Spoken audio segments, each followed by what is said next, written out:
Alrighty, yo, what is going on, everybody? It's your boy, Mr. DDG94, back with another reaction video. Today, we're going to react to the rise and fall of malls in America. Hey, man, malls used to be a place to go for the hoes. Now, listen, if you live in like a small town, I'm pretty sure you don't have an abandoned mall. Because if you live somewhere, okay, let me put it like this: if you live somewhere where it ain't popping like that. Like if you don't live in like a New York, a Chicago, a LA, a Florida, a Texas, you know what I'm saying? More than likely, all y'all malls are going to pretty much still be intact. But if you live in a place where it's popping, then more than likely you're gonna have some abandoned malls. Now, in my city, we did abandon one mall. It was all the way on like the north side. If you lived in Milwaukee, you know what I'm talking about. It was up there in Brown Deer. It was up there in the Brown Deer area. It was called North Ridge. We had a South Ridge. We still got South Ridge. We used to have a Mid Ridge, but that got turned into Midtown. We had a Mid Ridge that got turned into Midtown. Then we had those are the only two malls that we lost, was Mid Ridge and South and North Ridge. So now we got a South Ridge, Bayview, the Grand, the godforsaken Milwaukee Mall, and Mayfair. And damn, what's the other one that's all the way out there? Mayfair and Bayshore. Yeah, Bayshore. So it's Bayshore, Mayfair, South Ridge, Bayview, and the godforsaken Milwaukee Mall. So yeah, that's all we got left in my city of Milwaukee. Now out here in Arkansas, there's not that many malls. So, and let me just say this too: a lot of the malls down here, I ain't gonna lie, the malls down here kind of fire, bruh. We got, hey man, they got a Nike outlet next to the mall. It's like, yo, it's not even really a purpose, bro. It's like the Nike outlet is next to the mall. It's not all the way out in the white people part of town. It's next to the mall, so it's more of a convenience. So yeah, shout out to Arkansas for their malls, man. They malls down here is fire. You got the Polo outlet, the Nike outlet. Yo, shout out to the Arkansas malls for just having everything in one place, instead of you having to travel all the way to the white people part of town to get it. Milwaukee, Wisconsin, I should say. Got to go all the way out to Kenosha. Got to go damn near to the borderline of fucking Illinois just to go to the Nike outlet and the Polo outlet. Man, fuck out of here. But anyways, though, without further ado, man, let's get right into this then. The rise and fall of malls in America, man. So some of y'all cities might have abandoned malls. We gonna see. Let's check it out. Malls are being abandoned all over the United States, and their dusty, looming structures remind us of a different time when people couldn't just buy anything they wanted from the comfort of their couch. The fall of these shopping destinations has big implications for the future, but not necessarily in the ways that you might think.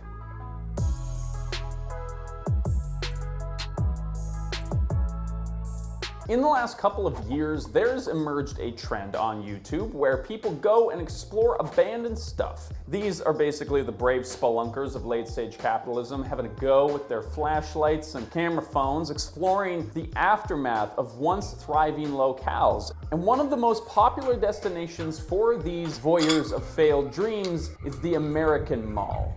There is something just inherently fascinating about these places that are designed for lots of people to enjoy being completely empty. Like an episode of The Walking Dead in real life or something. There's also a sort of sick fascination that we have with watching something so institutional and so emblematic of the American dream just rotting away. Facts. Now, right off the bat, we have to elaborate that no, not all malls are struggling and closing down. Some of them are still selling lots of stuff and making money and whatnot. Yeah, because they ain't states and cities that's not really over popping. the last decade. Mostly because there was just too many of these things in the first place, but also because of the internet and the way that it changed the way that we shop forever. But we're going to be talking about that later. First, I think I need to get some of my bias out of the way here. I am not a guy who likes malls particularly. I'd rather tour an abandoned mall with a bunch of random dudes I met on the internet than go to a regular mall amongst the mall walkers. However, I think that it's important that we appreciate and recognize the cachet that the local mall has held in North American culture for decades. See, online shopping Gen Zers today don't understand that before the internet, the mall was quite literally the place to be seen and see other people being seen by other people. Especially as a teenager, this was one of the only places where there was no adult supervision for the most part. Now, if you want to get an idea of what the vibe was like back then, movies and shows from various decades form a pretty good reference point, like True Stories, Chopping Mall, Can't Buy Me Love, Dawn of the Dead, Fast Times at Ridgemont High, Inner Space, I never watched that one, The Blues Brothers, Wonder Woman, Mallrats, Buffy the Vampire Slayer, Mean Girls. There is literally tons of Yeah, I was gonna say, if you don't include the Mallrats movie, which is the prime example of malls in America. Like, I ain't gonna lie, bro, the mall used to be the place to go, man, like the early 2000s for me, man. But yeah, like the early 2000s, like the mall was the place to be, man. Going to the GameStop and playing the demos, going to the pretzel place. Oh my God, bro. Oh, I used to love the pretzel place. The cinnamon bun place. That's like, I'm gonna be honest with you, cinnamon rolls are seasonal where I'm from. Where I'm from, it's a seasonal thing. It's not an all-round thing. Even though the store is open all year round, but still, it's like they wouldn't be doing as many numbers as they should be doing. Because cinnamon rolls is like a seasonal thing where I'm from. Like, for some of y'all in different places, it's a delectable for y'all. So for some of y'all may take it as, I'm eating a cinnamon bun no matter what. But for me personally, I'm not really gonna eat a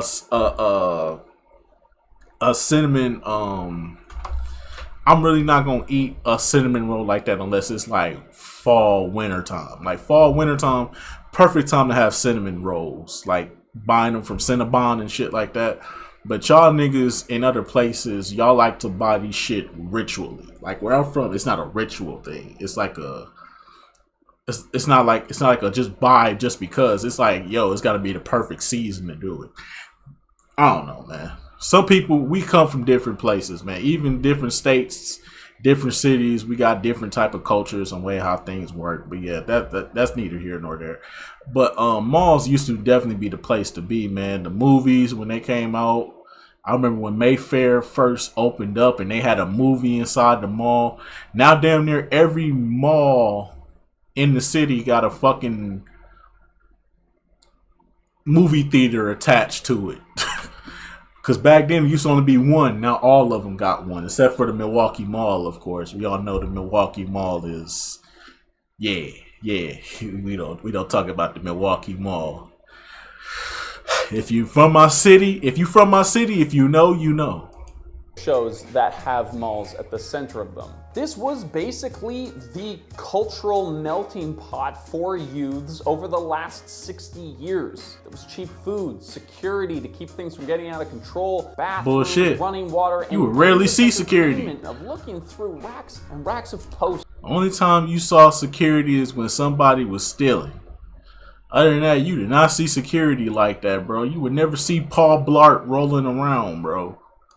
Spencer's at HMV. I never saw security unless somebody was stealing. Through this very pixelated video from 14 years ago. It was like free babysitting for teenagers. If your parents were okay with entrusting their beloved child to a bored Gap employee, luckily for the entire economy, most parents actually were, and thus the mall indirectly kept a large sector of the economy going for decades. Now, stores would change over time as fads came in and out of style. Stores entirely devoted to calendars or t-shirts with dirty slogans on them, onesie pajamas, and even stuff that you'd seen on TV could be found at your local mall. Now, at this point, it seems kind of fun, harmless, even kind of a genius business model. But believe me when I say that the business model was designed not to benefit the citizens who frequented there, but the corporations who were selling the stuff. Yeah. Corporations loved malls because this was the place where they could groom youth as a captive audience into being good consumers as adults, going from buying dong-shaped novelty items at Spencer's Gifts to buying really expensive vacuums from Best Buy. But unlike most inventions under capitalism, the mall was not actually invented purely to manipulate us into buying more stuff. It was originally supposed to help us live better lives. See, the man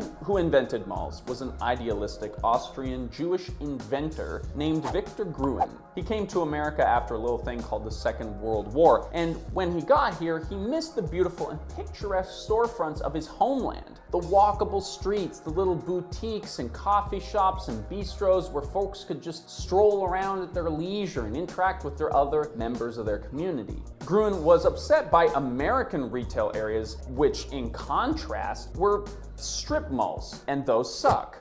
Even worse than the strip malls themselves are the parking lots in front of them that are slowly killing all of us. Gruen's idea was to make the shopping mall not just more navigable, but better for communities. He wanted to have malls function as what sociologists call third spaces. Safe and neutral spaces that aren't home or work, where people can meet and, in Gruen's words, provide the needed place and opportunity for participation in modern community life. Basically, he wanted the mall to be kind of like the town squares of the past. The first mall Gruen designed was actually pretty awesome. The Southdale Center in Edina, Minnesota. The Southdale Center in Edina, Minnesota has fountains, an aviary, and even has a large art installation.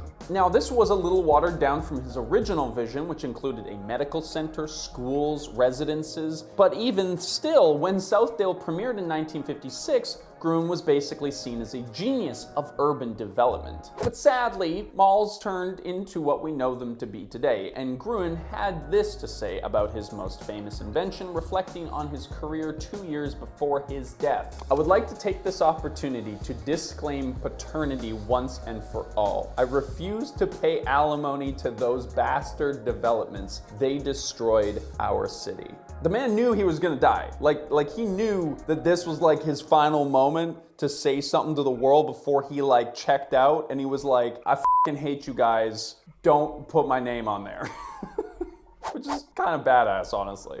But okay, so we're gonna catch up to why malls are failing today. And to understand why, you have to understand how malls work. Malls need 3 to 4 anchor stores to function properly. Anchor stores are big stores, basically traditional one-stop shop department stores like Macy's or, the Bay or something if you're in Canada. The idea is that these big stores lure people in, and then when they're done at that store, they might wander down one of the arms of the mall to check out what's nearby. Due to the economics of scale, the prices at the anchor stores are usually pretty cheap, and their large name gives credibility and loyal customer bases something to show up for. These anchor stores are crucial, and you can tell about how well a mall is doing based on their performance. The other smaller feeder stores will cycle through, but their performance is basically entirely dependent on whether or not Macy's is selling whatever Macy's sells. I've never been in a Macy's. I'm Canadian, so But those smaller stores are really more attractive than the bigger stores. Like, Macy's is not really a place to go unless you one of them high value fashion people. Like, you really care about your clothes, so you out here buying Ralph Lauren and Nike and shit from in there, when in reality, I can just go to one of these side stores that sell the same shit in there, but it'd be cheaper. Like, if it's a TJ Maxx in the mall, 9 times out of 10, that TJ Maxx is gonna take more money out of Macy's than anybody, because TJ Maxx is selling it for cheaper. So why would I go to Macy's when I can get it from TJ Maxx for cheaper? Like I hate, like, I was one of them kids. I was one of them Ralph Lauren wearing kids back in my high school years. You know what I'm saying? I was polo down to the socks. You know what I'm saying? I was polo down. I was Mr. Polo Down for a minute. You know what I'm saying? Mr. Polo the Don. You know what I'm saying? But I got all my polo from TJ Maxx. I never got my polos from Boston store. Because the good thing though is to have friends that rock the same shit you rock, but know where to get it from cheaper. And that's when I found out that places like TJ Maxx, Burlington, Ross, City Trends, these are really the places to be if you really trying to get some good clothes. If you're trying to look good. I wouldn't say City Trends as much, but I mean, if you need some $10 pants or something like that, then yeah, City Trends, yeah. You just try to get you some $10 pants because you got a job, and they got them $10 work pants, them slacks, them cargos, or whatever. Yeah, I would go to City Trends. But anywhere else, like if I'm talking like fashion wise, like Burlington, Ross, Marshalls, TJ Maxx, like yeah, I'm going to them places. Fuck everywhere else. But yeah, that's yeah, man. I've grown an appreciation for the discount stores more than I grew for the actual stores. So like when I used to get my Ralph Lauren, I used to get my Ralph Lauren from TJ Maxx. But see, even though one of my friends at school told me that shit, I was kind of like a gatekeeper because I kind of abused it, because my mom took me there and she was like, I never knew they had so much Ralph Lauren for so cheap. Like back then, I want to say in my high school years, buying a Ralph Lauren polo from TJ Maxx was like $25. So shit, I could get me like 7 days worth of Ralph Lauren polos. I can get like 5 Ralph Lauren polos, get 2 or 3, 4 Ralph Lauren shirts because they was nothing but $7.99. Then I could give me some socks. Them shits was like $5. So it's like shit. And then if I wanted to buy a hat, you know what I'm saying, I give me a hat. But I had a fro at the time in high school.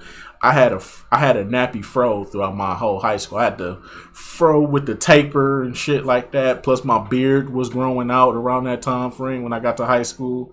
All my facial hair started coming in when I got to high school.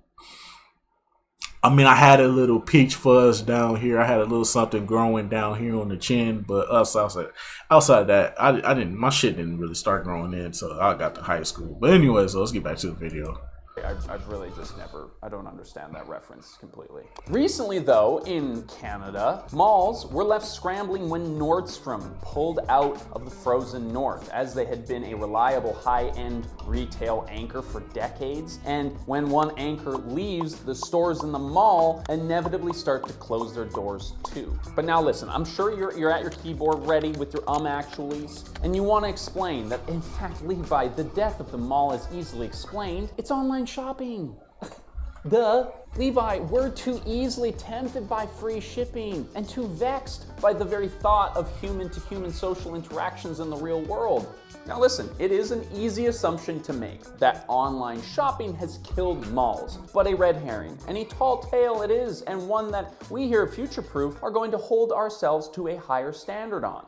In fact, according to Meet Me by the Fountain author Alexandra Large, online shopping actually only occupies about 20% of clothes, home goods, and other retail sales, and has stayed at 20% pretty consistently since the pandemic. The hair in the pudding of online shopping killed mall story is that odd little fact that malls in Europe are actually doing totally fine, and online shopping exists there too. In fact, they're not just doing fine. Post-pandemic, they're rebounding into doing great. Partially what has happened is that mall anchors, aka the department stores, are no longer the determinants of taste that they used to be. For a long time, things were very top-down. Designers would come up with new clothes and other changes to housewares and furniture or whatever. Then the local housewives would take a break from their chain smoking in their suburban houses to go and look what rich people had decided would make them the most stylish Jones on their block.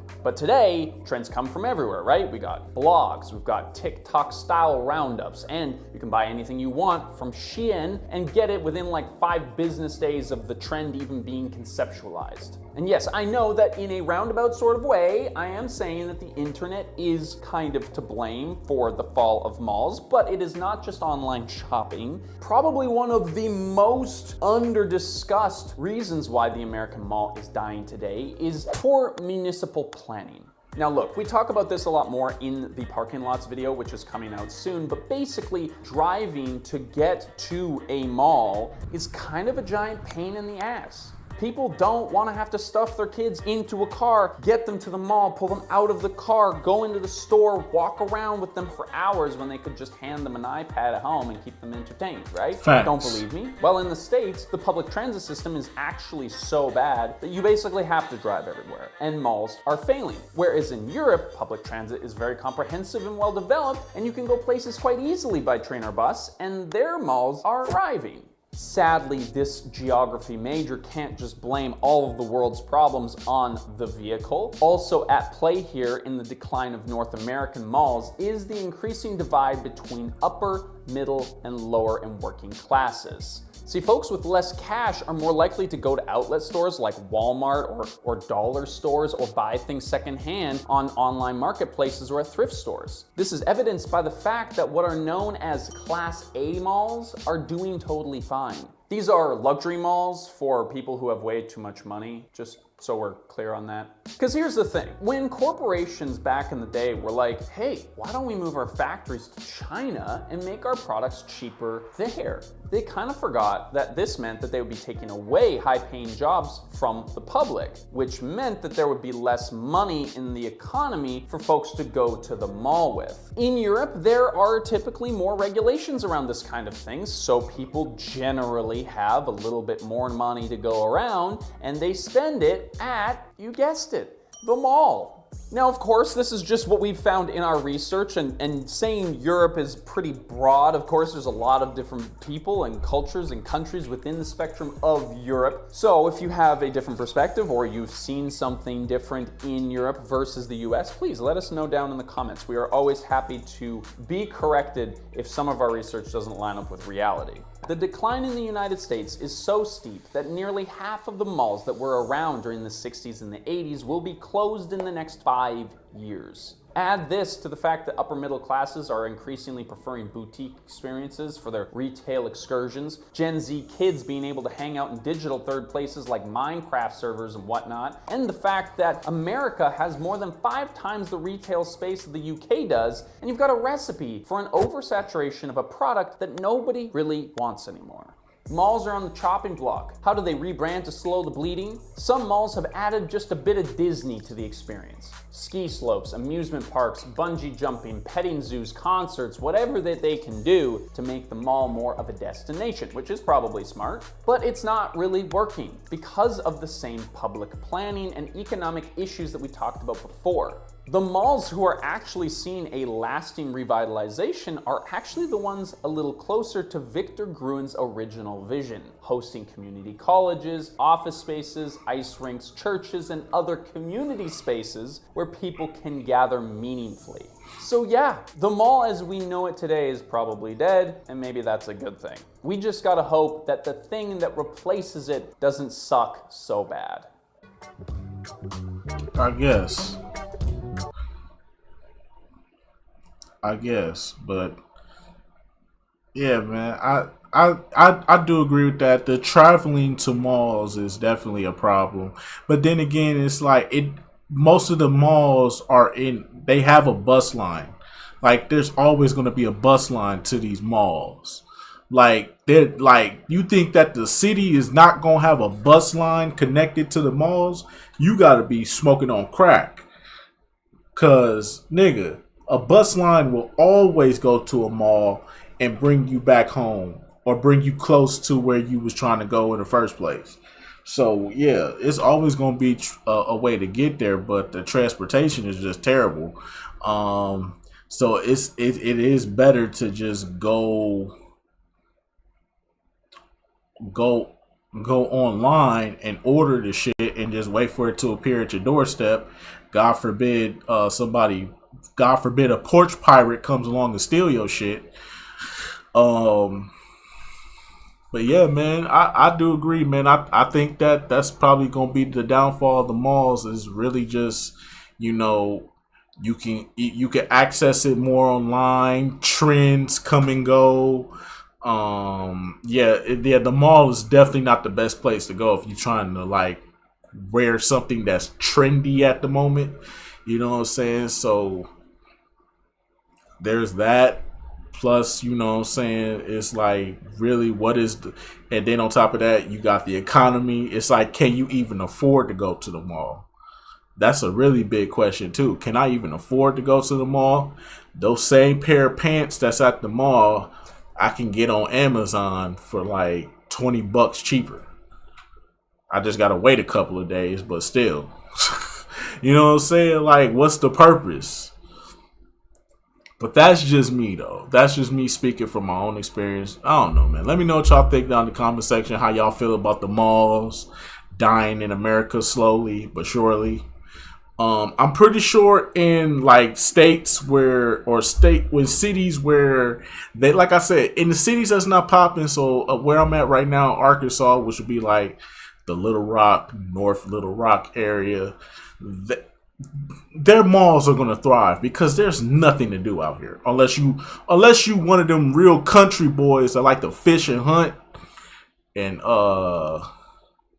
ride dirt bikes and four wheelers all in the grass and shit like that. Then by all means, do you. But you know what I'm saying? Somewhere like Nebraska, I'm pretty sure malls are going to thrive. Somewhere in Montana, North Dakota, South Dakota, I'm pretty sure malls are going to thrive in like small and like boring ass cities. But I think over time, you know, cities that thrive, cities that have good economies, cities where the cost of living, you know what I'm saying, is a little bit on the higher end. You know what I'm saying? It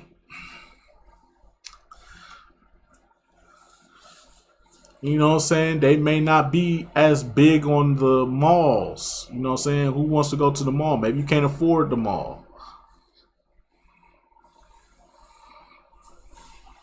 You know what I'm saying? Maybe that's that outfit that you trying to put together for the hoes.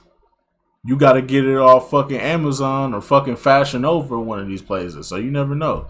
But anyway, so that's just going to about do it for this one, man. RIP to the malls that's dying slowly but surely. And shout out to the malls that's thriving and surviving out here. So yeah, that's just going to about do it for this one. I'll see y'all in the next video. I'll see you all in the next one. Till then, peace out.